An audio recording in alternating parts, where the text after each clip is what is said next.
going on, everyone? It's the Fantasy Football Almanac, back at it with another fantasy football video. Today we're going to be talking about lessons learned from Week 10 of the NFL season. Before we get into it, if you guys could, go down, give this video a like. I'm answering every single fantasy football related comment. If you have any questions going into the playoffs for this season, please let me know. And subscribe to the channel, turn that notification bell on. We are so close to 100 subscribers. In fact, as I'm making this video, we are at 99. I am super pumped about it. Don't know what I'm doing yet for my 100 subscriber special, but I got something good planned for you guys. With that out of the way, though, let's hop right into it. The first game of the week. First game of the week, probably the most boring game of the week. I don't know who is making these Thursday night games, but we got Panthers versus the Falcons.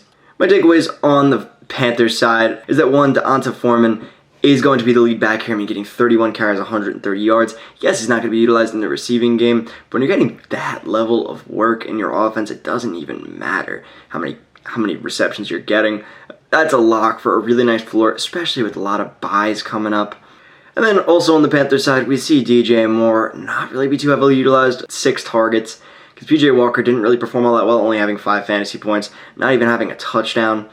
I'd say on any given week, you can't really trust any of these Panthers wide receivers or tight ends. It's just pretty much going to be a headache every single week. I mean, Laviska Shenault was the only one in double-digit points. And then on the Falcons side, I got a few main takeaways. Marcus Mariota, king of garbage time. I mean, he had 3 points going into the last quarter or something like that. Then comes out, gets 17 fantasy points. We see a massive headache. The running back position, Patterson getting some work. Huntley getting some work. Avery Williams getting some work. Even Tyler Algier getting a little bit of work here. So, I mean, I really would not be able to start many of these guys. The only one I would consider starting is Patterson, because maybe they were just trying to get him integrated back into the offense, which is certainly possible, and that's the hope for any Patterson owner. Fingers crossed. But then also Drake London getting it done, getting a touchdown here, getting 38 yards. But the main guy I want to talk about on the Falcons side is Kyle Pitts. If you're a Kyle Pitts owner, oh man, I am sorry. 8 targets, but only 2 receptions here for 28 yards. I mean, that's not what you were expecting as a Kyle Pitts owner. I don't even know what I would do, because at this point you can't even sell high on him. If I were a Kyle Pitts owner, I would probably just hold. And that sucks to say, but I would probably just hold and just hope things change. Moving on to the Berlin game, we got the Bucs versus the Seahawks. First, we see Leonard Fournette going down with an injury. He is questionable to return week 12, but he should be good to go according to reports. They do have a bye this week, so luckily he can rest up a little bit. In his stead, we did see Rachaad White come in for the most part, meaning Rachaad White is the clear backup. Not that we didn't already know that, but still nice to see another nod. We see Chris Godwin finally get his touchdown, his first touchdown of the season, getting 8 targets, 71 yards, and a touchdown. As a Chris Godwin owner, a huge Chris Godwin owner, this is exactly what I like to see. One last thing from the Bucs side, K. Dotton was a little bit involved. He seems to be the lead tight end. If you really need a tight end in a very deep league, I think he's a fine pickup. On the Seahawks side, we got Geno Smith doing his usual Geno Smith things now at this point, putting up 20 points. And Ken Walker, not really too efficient on the ground, 10 carries, 17 yards. But this is a tough Bucs front 7, so I can't really blame him too much on that. However, what we do like to see is that he was utilized very heavily in the receiving game, getting 8 targets, 6 receptions for another 55 yards. And then also the usual front for the Seahawks wide receivers. We see Tyler Lockett get involved. We see DK Metcalf get involved. All having about 10 fantasy points, which is fine. You'll take that. The next 2 games I want to talk about are arguably the 2 games of the season, but the first one had way higher stakes because these were both very good teams. The Bills versus the Vikings. This now 8-1 Minnesota Vikings versus now the 6-3, not even first in their division, Buffalo Bills. I'll talk about the Bills side first. I mean, we see Josh Allen do his usual Josh Allen stuff. He looks fine without the injury. I mean, he did make some bad decisions, but I think that was more decision-making, tried to do too much, rather than an injury hampering him. We also see Devin Singletary be the lead back here yet again, and putting up a decent fantasy performance and 15 fantasy points. You will gladly take that. And way more carries, way more work than a guy like James Conner, than Naheem Hines. So glad to see that if you're a Devin Singletary owner. We also see Diggs and Gabe Davis get pretty heavily utilized. So as this was a shootout, Gabe Davis was actually able to be used, getting 9 targets, which I'm sure is a good sign for most Gabe Davis owners, because Gabe Davis has been a very hit-or-miss commodity here through the first 10 weeks of the season. Obviously, Stephon Diggs, as usual, doesn't get a touchdown here, so a little bit different for him.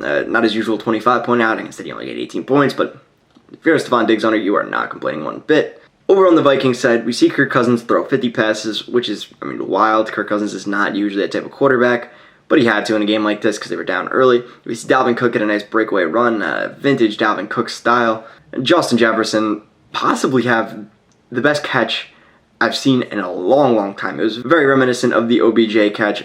One hand going up like that. The defender even helped him out a little bit by keeping the ball in place. It was one of the craziest catches I have ever seen in my entire life. Go watch it right now. Come back to this video afterwards if you could, but go watch that right now. It was the most beautiful clip I've probably seen in the last 5 years.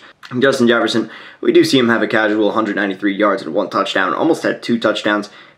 Justin Jefferson could honestly be the most talented wide receiver in the NFL. I hate to say it because Cooper Kupp is really good. Devontae Adams is so good. Tyreek Hill is so good. I'd say this is like the top 5 wide receivers right now are the best top 5 wide receivers I've ever seen since I started watching the NFL. You could even have DeAndre Hopkins in your top 5, which is crazy that he might not make it.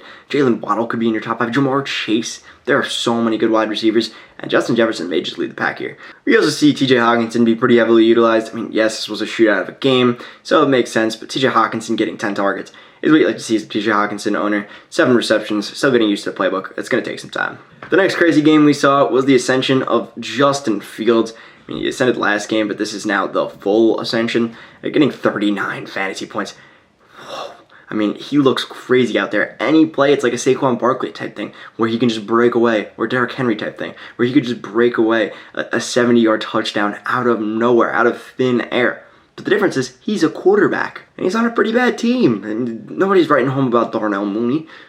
Nobody's writing home about Byron Pringle, Dante Pettis, and yet he's still absolutely dominating at the NFL level. We also see Khalil Herbert now officially splitting touches with David Montgomery, getting 10 carries. David Montgomery's 9, which, as a David Montgomery owner, I'm sure you are pretty upset. But if you were to pick up Khalil Herbert, I'd say it's fine. Khalil Herbert, arguably one of the best handcuffs in the league. Now not even a handcuff at this point. Now you might be able to start him at flex. We also see Kmet finally getting utilized, which is crazy because the first 3 games were all duds. But 74 yards and 2 touchdowns. Most of his yardage did come on a breakaway touchdown, but still, nice to see him utilized. As for Detroit, we see yet another painful split between Jamal Williams and DeAndre Swift. Jamal Williams getting 16 carries, DeAndre Swift getting 6 carries. I feel so bad for DeAndre Swift owners considering he was meant to come in and be that dominant lead back for this season. But we do see Amon St. Brown getting another 11 targets, which is an Amon St. Brown owner is absolutely phenomenal. The next game I want to talk about is the Jaguars versus the Chiefs, and the score line for this game is closer than the game indicated. The Chiefs were just dominating the entire game. We see Pat Mahomes get 31 points. Pat Mahomes looks unstoppable, even without Tyreek Hill, even losing his wide receiver 1, still looking like an insane quarterback. We see Jerick McKinnon getting most of the receiving work here, getting 8 targets, 6 receptions, but Isaiah Pacheco is the name to stash here, getting 16 carries. And I think if you are in a position where you need a flex play, he could be a fine flex play, especially because he is going to be very likely to fall into the end zone because this is the Chiefs. We also see Kadarius Toney is probably the storyline of the day for the Chiefs, getting 17 fantasy points. First, he's utilized on the ground with 2 carries for 33 yards, which I like to see. As a fantasy player, that's design touches right there, free touches that Kadarius Toney will most likely be getting every single game. Another 57 yards receiving and a touchdown, and this is his first full game with the team. I think bright things are to come. I'm a Giants fan. Very, very sad for me to say that because I saw Kadarius Toney as a very talented player, but it just wasn't working out with the team.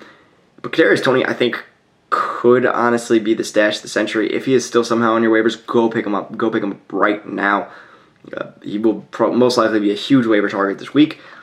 On the Jaguars side, we see Trevor Lawrence do his usual work of 21 fantasy points. It's a little bit higher than he usually is, but still well within his range of outcomes. We see Travis Etienne as the lead back yet again, but since they were down pretty much the whole game, he wasn't really utilized, which is the problem with these really, really talented backs on bad teams. We also see Christian Kirk get dominant levels of utilization, 2 touchdowns, 27 fantasy points. If you were a Christian Kirk owner, you most likely won this week. Next up, we got the Browns versus the Dolphins, and This was a shootout that the Browns just could not keep up in. Let's start with the Dolphins side. We see Tua look dominant as per usual. Jeff Wilson Jr. taking over as the lead back here. If Jeff Wilson Jr. is still in free agency, go get him right now. He's pretty much replacing Raheem Mostert. Raheem Mostert did get 8 carries, 65 yards, and a touchdown, and another 4 receptions. But a lot of that came down to the fact that the Dolphins were up most of this game. So Raheem Mostert was somewhat heavily utilized, but I don't really think this is going to be the going trend for the long term. I mean, I don't imagine when you have Jalen Waddle and Tyreek Hill that you're going to be giving your running backs 25 carries a game. Then we also see Tyreek Hill and Jalen Waddle slow down a little bit, which is to be expected. I mean, what more can you expect? You know, they've been dominating the whole season. It makes sense that they finally had one of those cool down type of games. On the Browns side, no one was really all that productive. You started Kareem Hunt. You were probably pretty mad at yourself. I was mad at myself. I started Kareem Hunt this week. Pretty tough. Pretty tough. But we have Kareem Hunt. We have Nick Chubb not really doing all that well. Donovan Peoples-Jones is probably the storyline of the Browns, just because once Deshaun Watson comes back, he's going to be really, really good. We see him getting like 8-9 targets a game, and he does that yet again, leading the Browns. And, well, yes, Deshaun Watson may not favor Peoples-Jones as much. He also might just really, really like Peoples-Jones. We don't know yet. So I think Donovan Peoples-Jones is a really, really good stash. Really, really good late-season guy that you can go out and target. Then the last game I want to talk about is the Giants versus the Texans. We got Daniel Jones looking decent. We got Saquon Barkley looking really, really good fresh off the bye. Yes, the Texans have the 32nd ranked run defense, but still a nice sign for Saquon Barkley owners. We see Darius Slayton as a potential waiver wire add, 95 yards and a touchdown. He looked really, really good. I mean, he's more of a deep threat type wide receiver, so a boomer bust type guy in an offense that's probably not going to be scoring a ton of points. But I still think he is a fine waiver wire add if you need a wide receiver. Other than that, on the Texans side, nothing really too crazy. We see Dameon Pierce do well, even though the game script wasn't really all that great. We see Davis Mills do all right, which is fine. Brandon Cooks was decently utilized here, which I guess is a good sign, but I don't really trust Brandon Cooks anymore. But anyways, guys, that is going to be it for the video. I hope you guys did enjoy. If you did, again, please go down and give this video a like. I'm answering every single comment, so whether it's trade-related, start sets, anything, I would love to help you all out. I'm going to be posting a part 2 to this tomorrow, so keep your eye out for that if you are interested. And subscribe to the channel, turn that notification bell on so you do not miss another video. With that, guys, that is going to be it from me. Hope you guys all did enjoy. As always, guys, have a good day, a good night, and a good life.